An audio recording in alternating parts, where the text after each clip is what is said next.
네, 여러분, 안녕하세요. 또 새로운 한 주가 시작되었네요.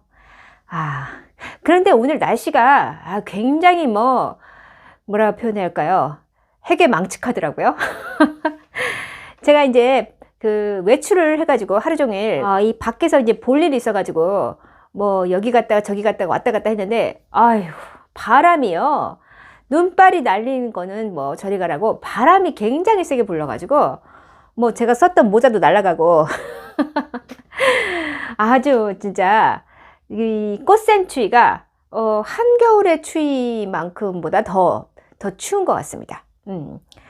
그래서 이제 좀 봄이 좀 와야하는데 봄이 올 기미는 보이지 않고 이 겨울이 뭔가 더 심해지는 것 같은 느낌, 그런 느낌을 오늘 받았거든요.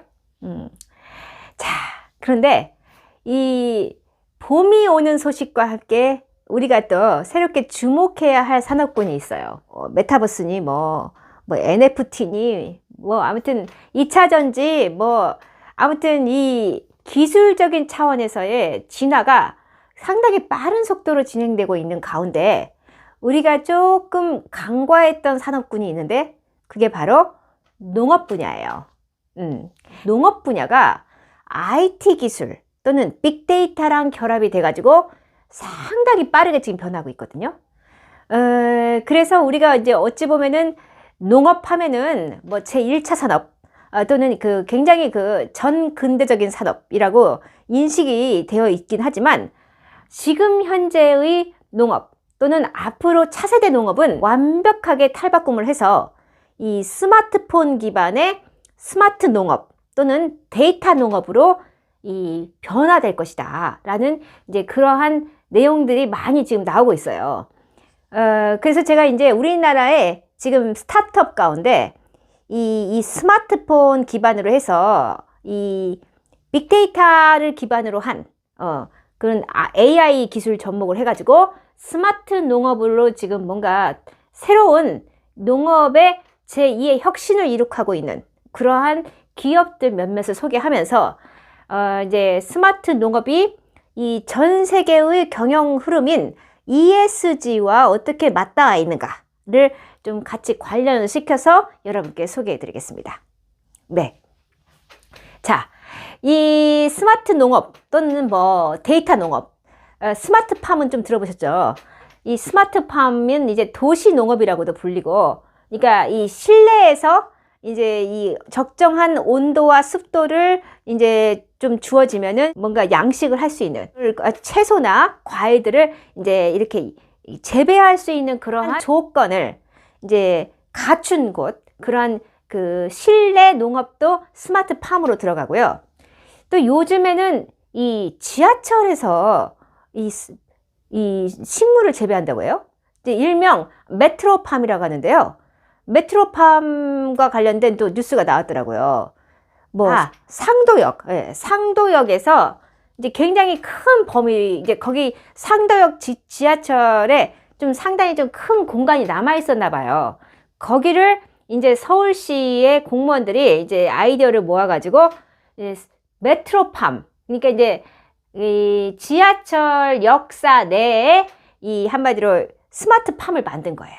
그래가지고 이제 우리 직장인들은 또 신선한 야채, 채소 이러한 그 또 샐러드를 또 중시하는 식생활을 가지고 있기 때문에 그러니까 도시민들이 좀 이렇게 자주 애용해서 먹을 수 있을 정도의 이제 그런 샐러드를 이제 거기 이 메트로팜에서 재배를 해가지고 이제 샐러드식으로 해서 판매를 한다고 합니다.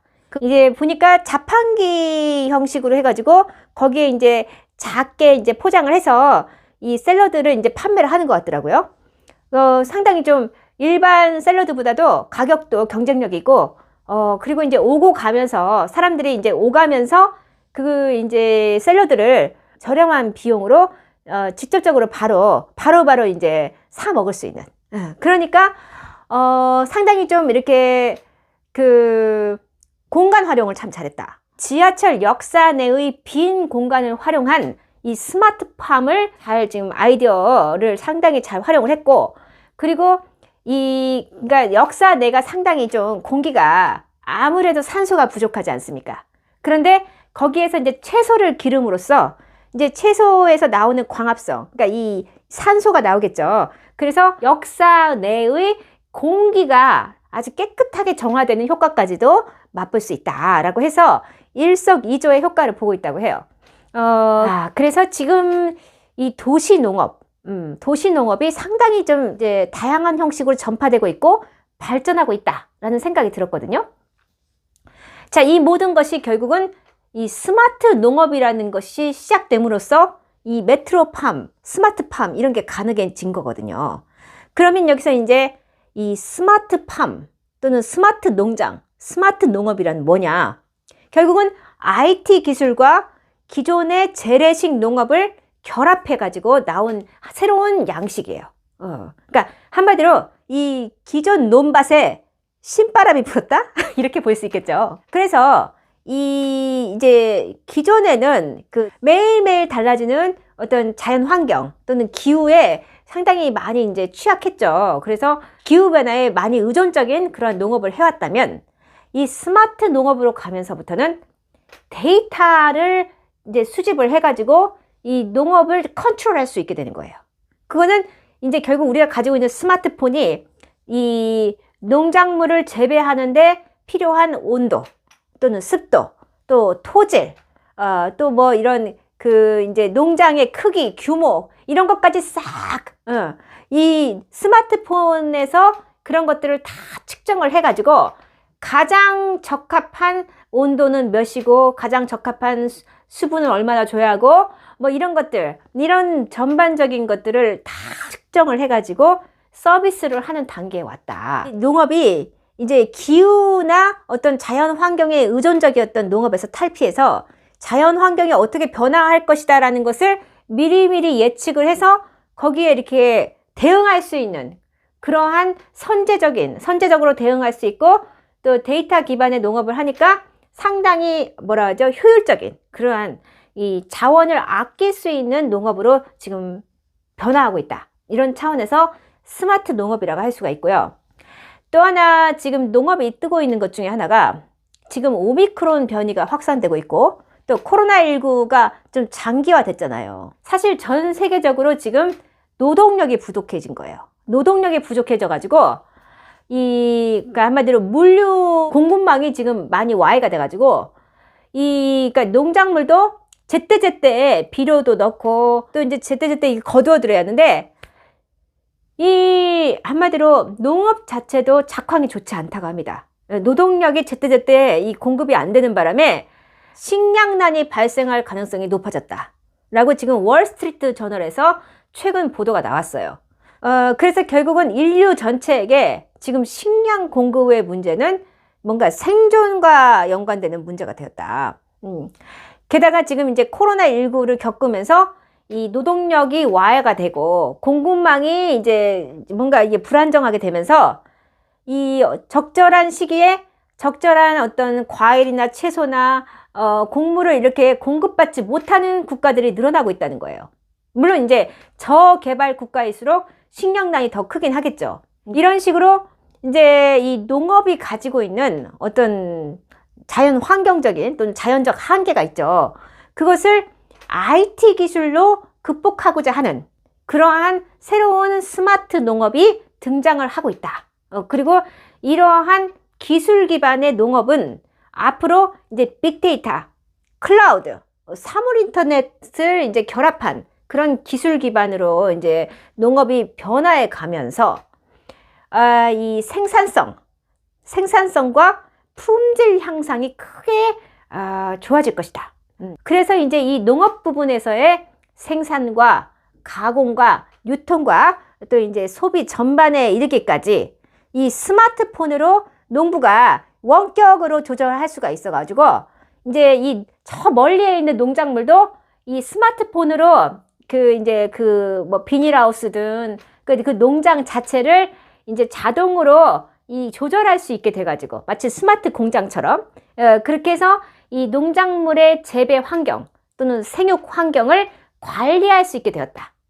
그래서 이제 전 세계적으로 지금 스마트 농업이 지금 굉장히 크게 성장하고 있는 그러한 산업군이라고 볼 수 있겠어요. 국내 기업들 가운데 이렇게 이 IT 기술을 농업 분야에 접목해가지고 지금 새롭게 성장하고 있는, 아주 크게 성장하고 있는 기업들 3개를 오늘 여러분께 소개해 드릴 거거든요. 근데 이러한 기업들은 다 하나같이 ESG라는 이 이산화탄소 배출을 저감시키는 이 환경 친화적인 그러한 경영의 흐름과 무관하지 않게 상당히 밀접하게 관련돼서 발전하고 있다라는 점에서 제가 주목을 하고 있습니다. 자, 그러면 첫 번째 여러분께 소개해 드릴 스마트 농업 회사로서 그린랩스라는 회사가 있어요. 이 그린랩스가 그 애플리케이션을 개발했거든요. 그게 바로 팜모닝이에요. 신선식품 팜모닝이라는 그 한마디 플랫폼을 만들었는데, 여기에 한국 농가의 50% 이상이 가입이 돼가지고 지금 여기서 작물의 어떤 그런 작황부터 시작해서 전반적인 모든 것을 지금 다 정보를 서비스를 받아가면서 이 작물의 수익까지도 예측을 해주고 있다고 합니다. 그래서 약 50만 농가의 농민들이 여기서 이 팜모닝 솔루션에서 이 맞춤형 정보를 제공받고 있다고 해요. 자, 그래서 최근에 이 그린랩스는요, 투자로 1,700억 원을 유치를 한 바 있어요. 그런데 이제 이 그린랩스를 창업한 대표들이 사실은 IT 업계의 창업자들이라고 합니다. 즉, 공대 베이스, 공학 엔지니어 베이스들이 이제 이 공학도 컴퓨터 엔지니어링 출신의 이 기술자들이 모여가지고 만든 기업 중에 하나라고 해요. 그래서 이제 그린랩스가 처음에 이렇게 출범을 했는데, 그린랩스는 무엇을 이제 서비스를 하는 기업이냐? 이 농장의 경영에 필요한 모든 데이터를 서비스하는 그러한 팜모닝 신선 마켓이라는 이 플랫폼을 이제 농가에게 제공을 하고 있다고 해요. 그래서 전년 대비해가지고 무려 4배가 늘어난 1,000억 원의 매출액을 달성했다고 합니다. 이제 그 팜모닝 이제 신선 마켓을 앱을 깔면요, 이제 다양한 이제 우리나라에 상당히 많은 다양한 농산물들, 이제 그런 사고 팔 수 있는 그런 플랫폼이기도 해요. 이게 마켓이기 때문에. 또 한편으로는 이제 한마디로 농장 경영 솔루션을 주는, 그래서 이 농민들이 자신들의 그 농장 경영에 필요한 이제 정말 맞춤형 정보를 얻을 수 있는 하나의 코너가 있어가지고, 거기서 또 이제 상당히 많은 정보 서비스를 받는다고 해요. 예를 들어서 이런 겁니다. 농장의 신축을 원하는 그런 농가들을 대상으로 해가지고 토지를 어떻게 확보하는지, 그리고 작물을 어떻게 선정할지, 그리고 이제 뭐 비닐하우스 같은 거 설계를 어떻게 해야 할지, 그리고 이제 설계를 하고 나서 시공은 어떻게 해야 할지, 그런 전반적인 농장 경영에 대한 컨설팅을 제공하기도 하고요. 그리고 전국의 도매 시장의 이제 시세 정보, 그리고 이제 시간대별 날씨, 그 다음에 이제 그 반기 날씨 뭐 등등 해가지고 이 날씨를 분석하는 보고서를 실시간으로 열람할 수 있다고 합니다.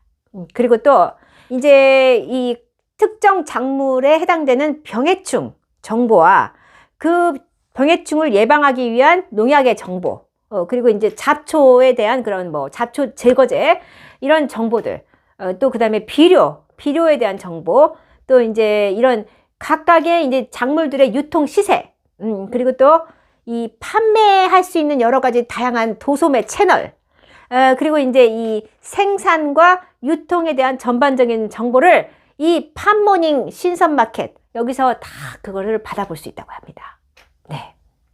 그래서 이 그린랩스가 운영하는 플랫폼인 팜모닝은요, 이 각 농장의 온도와 습도를 실시간으로 파악해가지고 이 물을 주거나 이 창문을 열어서 이제 온도를 조절할 수 있도록 이제 다 그 빅데이터 기반의 스마트폰에서 이제 그걸 다 조절할 수 있도록 수치가 나오는 거예요. 그래서 농민들은 이제 우리 농장하고 이제 본인의 농장을 이 스마트폰하고 연결을 해가지고 실시간으로 그 뭐 하우스의 온도나 습도나 물의 상태를 다 이렇게 체크를 해볼 수가 있는 거죠.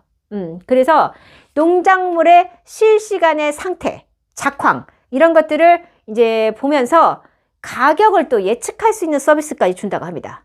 실시간적으로 전국적인 이 시장별로 그 농산물의 가격을 시시때때로 그 검색해 볼 수 있다는 겁니다. 그러니까 그 정보를 실시간으로 볼 수가 있다는 거예요. 가격 시세를. 그러니까 상당히 농민들한테는 너무너무 굉장히 중요한 소중한 한마디로 정보 서비스라고 볼 수 있겠습니다. 그래서 농민들이 뭐 반절 이상이 이 그린랩스에 가입을 했다고 하니까 결국 농민들을 위한 혁신적인 플랫폼인 것 같아요. 그래서 결국 농업이 좀 더 산업적인 경쟁력을 가지고 농민들에게 농가에게 좀 더 큰 수익률을 가져다 줄 수 있는, 그리고 또 이제 이 농가의 생산량을 극대화할 수 있도록 이 그린랩스의 이 팜모닝 플랫폼이 다양한 솔루션을 주고 있다라고 볼 수 있겠습니다. 자, 그런데요, 이 농산물 말고 이 축산물 농가 중에서도 굉장히 주목할 만한 그러한 그 발전을 보이고 있는 농장이 있어요. 그래서 제가 그 농장을 소개해 드리려고 하는데, 이 농장은 한마디로 스마트팜 또는 스마트 축산이라고 볼 수 있겠습니다. 스마트 축산으로 ESG 경영을 하고 있는 그러한 농장이에요. 이렇게 스마트 기술을 농업뿐만이 아니라 축산업에, 특히 이제 목축업에 도입한 기업이 바로 성우 농장이에요. 자, 이 성우 농장은요, 사실은 이 대표님이 전직 금융 펀드 매니저였다고 합니다. 너무 좀 놀랍죠? 아니, 금융권의 펀드 매니저였던 분이 갑자기 그 일을 때려치우고 이 목축업을 이제 시작을 하신 거예요. 그런데 이 분이 바로 이도헌 대표님이라고 합니다. 이분은 이 충남 홍성군에 내려가 가지고 약 8,000마리의 돼지 축사를 세워서 이제 돼지들을 사육하고 있는데요.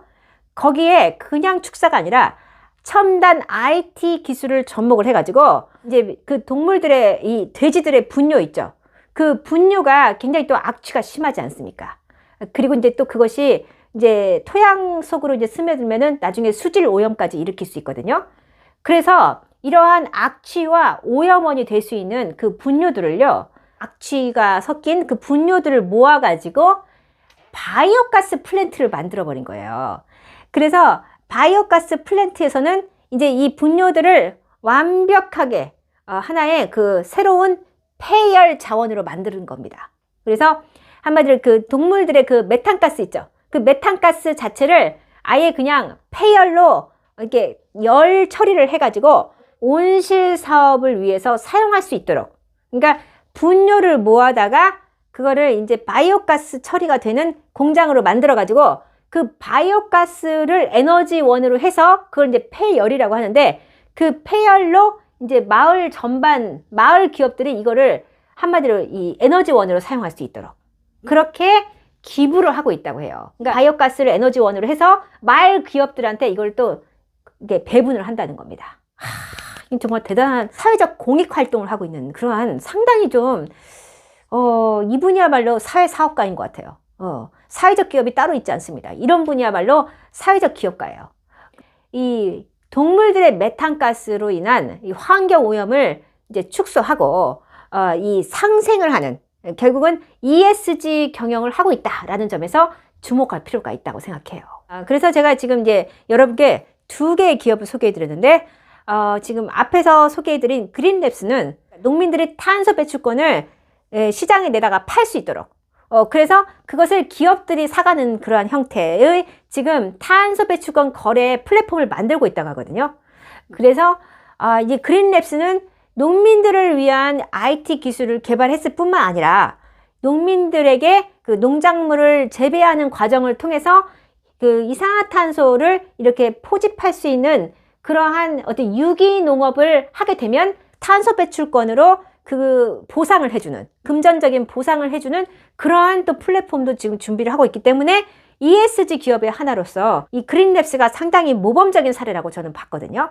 그러니까 농민들에게도 어떤 그 작물을 재배하면서 지구의 온난화 또는 온실가스 배출을 좀 더 줄일 수 있는 방향으로 이렇게 농작물을 재배하는 쪽으로 그렇게 유도를 할 수 있다는 차원에서, 그러니까 뭐 비료나 이런 것들을 많이 넣어가지고 좀 그렇게 그냥 생산을 많이 하겠다 이런 차원이 아니라, 이 땅 속에 이 이산화탄소를 이렇게 좀 더 저장시킬 수 있는 유기적인 농업을 하도록 이 어떤 방향성을 제시를 해줌으로써 그러한 농민들에게 이 금전적인 보상을 할 수 있는 탄소 배출권을 줌으로써 이 정말 상생하는 이 친환경 농업을 할 수 있는 방향으로 유도를 할 수 있다는 차원에서 ESG 가치를 구현하고 있는 그러한 기업으로 제가 그린랩스를 여러분께 소개를 해드렸고요. 이제 성우농장 같은 경우는 직접적으로 축산업을 하는 도중에서 나오는 이 분뇨를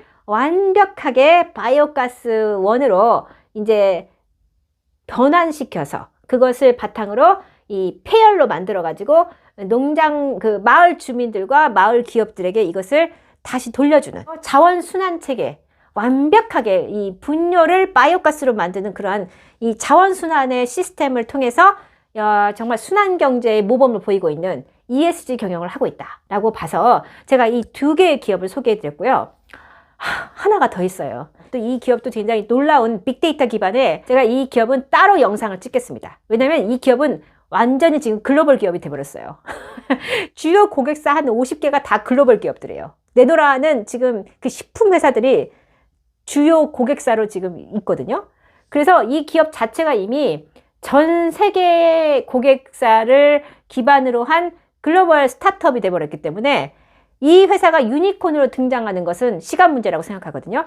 제가 이 회사는 다음 영상에서 여러분께 소개해 드리겠습니다. 네.